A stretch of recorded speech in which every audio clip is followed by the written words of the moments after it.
Hi guys, good evening. Muling pagbabalik guys. Matagal na rin akong hindi naka-live, naka-vlog guys. Ngayon, sa aking pagbabalik guys, medyo na-open ako sa sinasabi ng isang babae guys na ayaw niya ng construction worker.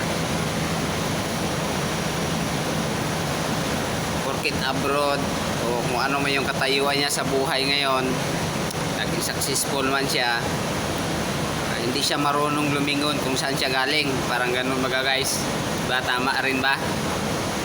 Pero kung ayaw mo ng construction, kung ano man yung nasa damdamin mo at sa isip mo, sa puso mo, sa pagkatao mo, kung may karanasan ka, huwag kang mandamay ng ibang damdamin. Kasi pag bumitaw ka ng salita dito sa social media, maraming masasaktan, di ba guys?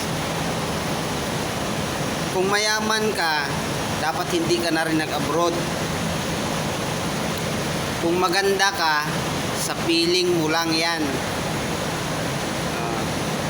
Kasi ang kagandahan sa isang tao nasa kalooban. Ang tunay na kayamanan sa mundong to, ang tunay na kabaitan ng tao. Sa ginawa mo, dahil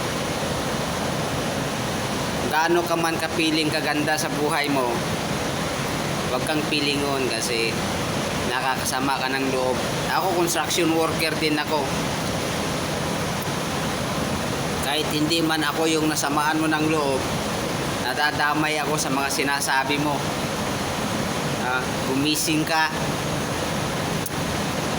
o ipakonstruct mo na yung ngipin mo kasi sungki-sungki.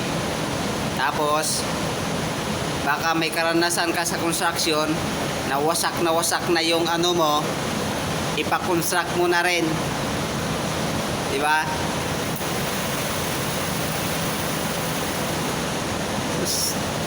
Huwag kang feeling mataas, langaw ka pa rin, uod lang kakain sa'yo, tandaan mo yan.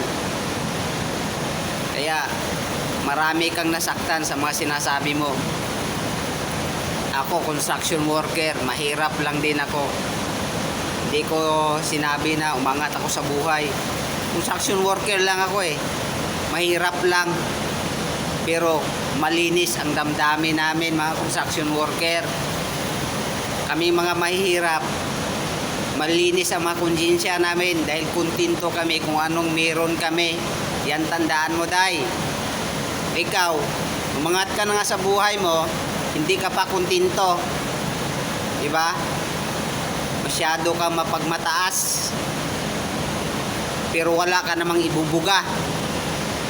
Dapat hindi nga nagmayabang yung mga mayaman dyan, mga billionaire dyan mga model dyan.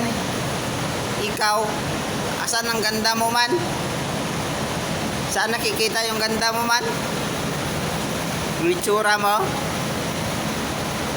Wala akong nakita. Kahit ako construction worker, pangit lang ako, pero wala akong nakikitang maganda sa'yo Kaya ikaw, payo ko lang sa'yo, no? Okay lang gumawa ka ng content yung nakakatuwa, yung hindi ka nakakasakit ng damdamin. Kasi kung may problema ka, ilabas mo dito sa content mo. Imbis isa lang yung nilabasan ng sama ng loob mo, marami kang natadamay. Hindi naman kasi pwede na maglabas ka ng sama ng loob dito sa social media. Kung may problema ka, manalangin ka na matulungan ka ng Panginoong Diyos. Hindi yung kung saan ka nagwakal-wakal dito sa social media. Para kang walang isip malnuris ang isip mo. May utak ka, walang laman. Tama ba? Kasi kung may utak ka, may mindset ka, naisip mo dapat paano ka magsalita, paano ka magbitaw para hindi ka makasakit ng damdamin ng tao. Mahirap yun. Kaya kung ako sa'yo, magsisi ka, magbagong buhay ka, manalangin ka sa Diyos. Ayaw ko na magsalita, baka makaapekto pa ako sa'yo.